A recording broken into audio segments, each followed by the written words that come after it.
पंचायत का पंचायत समिति विजय बना के लाएंगे ग्रामीण, तो मैं उन लोग के लिए पूरा तत्पर हर टाइम मैंने खड़ा रहूँगा। दुख हो सुख हो हर टाइम मैंने के तत्पर खड़ा रहूँगा। पहला बात कि मैं जनता का सुख दुख में मैं एनी टाइम खड़ा रहता हूँ। इस चलते मुझे जनता यानी कि हमको दिल से चाहते हैं। पहला बात, जो मुखिया अच्छा काम करेंगे वो पंचायत का मुखिया दोबारा आएंगे। जो जनता का हित के बारे नहीं सोचेंगे तो जनता को तो निराश होगा। नमस्कार, आप देख रहे हैं जनचर्चा टीवी और मैं हूं आपके साथ कीर्ति सिंह। और लगातार पंचायत चुनाव की तैयारी जोर शोर से राज्य में देखी जा रही है। कुछ ही दिनों में पंचायत चुनाव होने वाले हैं। इसी सिलसिले में जनचर्चा टीवी की चुनावी चक्का आज एक बार फिर से पहुंच चुका है रांची के ही एक ग्रामीण क्षेत्र में, जयपुर कोंगे बस्ती में, जहां इस चुनावी यात्रा में आज हम आपको एक और प्रत्याशी से मिलवाएंगे और इनसे जानेंगे कि अगर इस बार ये जिस पद के लिए खड़े हुए हैं उस पर इन्हें जीत मिल जाती है तो आगे चलकर ये गांव के विकास के लिए क्या कुछ करते हैं। हमारे साथ अभी मौजूद है कोंगे बस्ती के पंचायत समिति के लिए खड़े हुए प्रतिनिधि और इनसे जानेंगे कि आगे ये क्या कुछ करते हैं। हमारे साथ नरेश पाहन जी है। सबसे पहले स्वागत है आपका जेसी टीवी में। अगर इस चुनाव में आपकी जीत होती है तो आप किस तरीके से गाँव के लोगों के विकास के लिए काम करेंगे? सबसे पहले तो मैं जोहार करता हूँ मीडिया प्रभारी को। मैं जयपुर पंचायत के वार्ड 8 से 14 तक का पंचायत समिति सदस्य का प्रत्याशी हूँ। मैं चुनाव जीत के जनता मुझे लाएंगे विजय बनाकर, तो मैं जनता का जो भी समस्या है उसको मैं पहल करूँगा। जैसे काम हो गया, बिजली हो गया, नाली हो गया, रोड हो गया और पानी और स्कूल और स्वास्थ्य, मैं ये सब सारा चीज़ काम करूँगा। और इंदिरा आवास हो गया, विधवा पेंशन हो गया और बहुत सारा काम है जो मैं जनता के लिए काम करूँगा। आप पहले भी इस क्षेत्र से पंचायत समिति के सदस्य रह चुके हैं और जिस तरीके से हमने गांव के लोगों से बातचीत की तो आपकी लोकप्रियता नज़र आ रही है।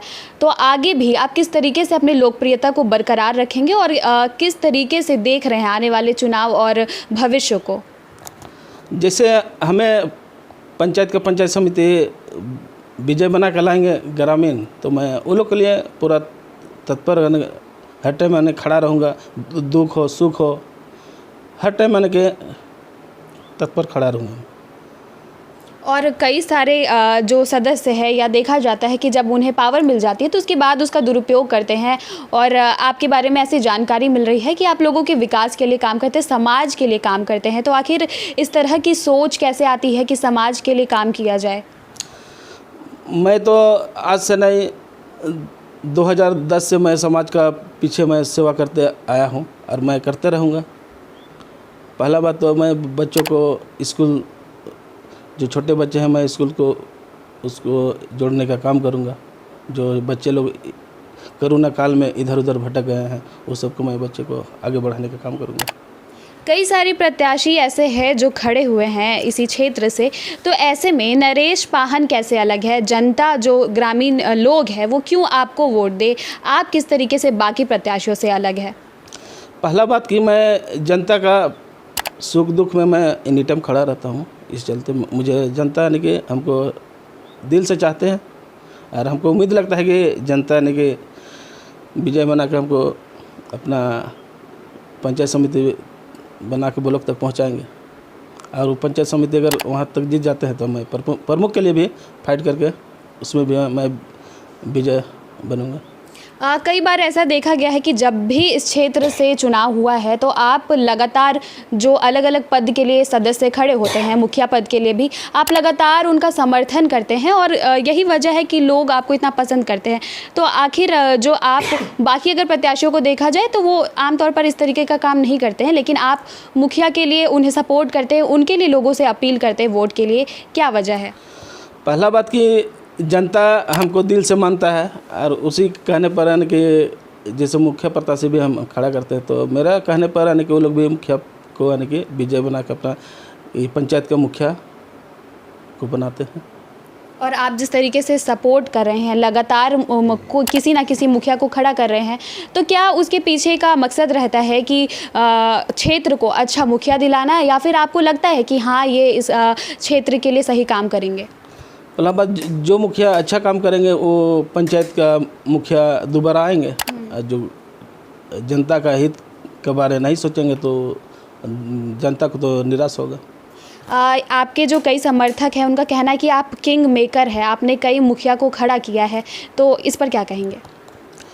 इनका यही कहेंगे कि वो जनता पर हमको मानते हैं दिल से, और जनता को भी हम दिल से मानते हैं।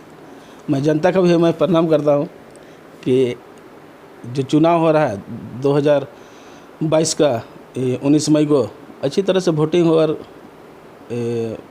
जो भी प्रत्याशी खड़ा हुए हैं उसको विजय बनाकर वो लोग का जनता का काम करने का मौका मिले। जैसा कि आपने बताया कि आप पिछले कई वर्षों से कई मुद्दों पर काम करते आए हैं क्षेत्र के लिए, और देखा भी जा रहा है, लेकिन इस बार जैसे आपने बिजली, पानी, शिक्षा, सभी सड़क, इन सभी मुद्दों के बारे में बात कही, तो इस बार क्या अलग मुद्दा रहेगा, क्या मुख्य उद्देश्य रहेगा कि विकास के लिए, क्षेत्र के विकास के लिए? मुद्दा यही है कि यानी कि बहुत तरह अभी काम हुआ नहीं है, नाली हो गया, रोड वोड, बहुत तरह की दिक्कत है जयपुर पंचायत में, उसको अभी हम काम करने का काम करेंगे। और जिस तरीके से सरकारी योजनाएं चलाई जा रही है, क्षेत्र में कई लोगों को कई योजनाओं का अभी तक लाभ नहीं मिल पाया है, तो आप अगर ऐसे में इस बार फिर से जीतते हैं तो आप क्या करेंगे? जैसे हम जीतते हैं तो जनता का लाभ नहीं मिला है उसको मैं पूरा करेंगे जी। तो क्या लगता है इस बार कौन है आपके टक्कर में, और आपको लगता है कि इस बार आपको लोगों से उतना ही प्रेम मिलेगा और आपको जिताया जाएगा? मेरा अगेंस्ट में है फूलकुमारी बैग है, वो भी जयपुर पंचायत के यानी कि वार्ड नंबर 13 में आते हैं। क्या लगता है वो इस बार आपसे जीतेंगी या आप उनसे आगे रहेंगे? देखिए, इसको तो जनता ही तय करेंगे, जनता ही ऊपर, जनता जिसको यानी कि दिल से मानते हैं वही उसी को यानी कि पंचायत समिति के पद पर अथी लाएंगे। जी बिल्कुल। तो आपको कोई फ़र्क नहीं पड़ेगा अगर आप नहीं भी जीतते, अगर वो जीत जाती है तो आप लगातार लोगों के लिए इसी तरह काम करते रहेंगे, उनके विकास के लिए, उनके हित के लिए? एकदम उसके लिए हम एनी टाइम एकदम खड़ा रहेंगे जनता के पीछे। जी। हार जीत तो लगा हुआ है, वो तो जनता ही तय करेंगे, लेकिन हम जीतेंगे तब पर भी जनता की सेवा करेंगे, हारेंगे तब पर भी। मेरा सेवा यानी कि जब तक हम हैं तब तक सेवा एकदम जनता के साथ में है। जी बिल्कुल, बड़ी बात कही है इन्होंने। ये थे हमारे साथ नरेश पाहन जी, और ये इनकी ज़िंदा दिली है कि जिस तरीके से अगर हम आम तौर पर कई प्रत्याशियों से बात करते हैं तो उनका कहना है कि हमारे टक्कर में कोई नहीं है और मैं ही जीतूंगा, लेकिन इन्होंने जिस तरीके से कहा है कि अगर ये नहीं भी जीतते हैं तो लगातार अपने क्षेत्र के लोगों के हित के लिए काम करते आएंगे, समाज के लिए काम करते आएंगे, और जिस तरीके से इन्होंने बात कही है ये इनकी ज़िंदा दिली को दिखाती है, और यही वजह है कि इस क्षेत्र से लोगों की लोकप्रियता इन्हें लगातार मिलती आई है, और इनका कहना है कि आगे भी ये जीतेंगे। ऐसे में देखना होगा कि जिस तरीके से इनकी ये जो चुनावी यात्रा है ये चल रही है और इस क्षेत्र के लोगों के द्वारा इन्हें क्या कुछ प्रतिक्रिया मिलती है और कितना प्रेम मिलता है। तब तक के लिए बने रहे जनचर्चा टीवी के साथ। मैं कीर्ति सिंह, कैमरा पर्सन विभाज के साथ। धन्यवाद।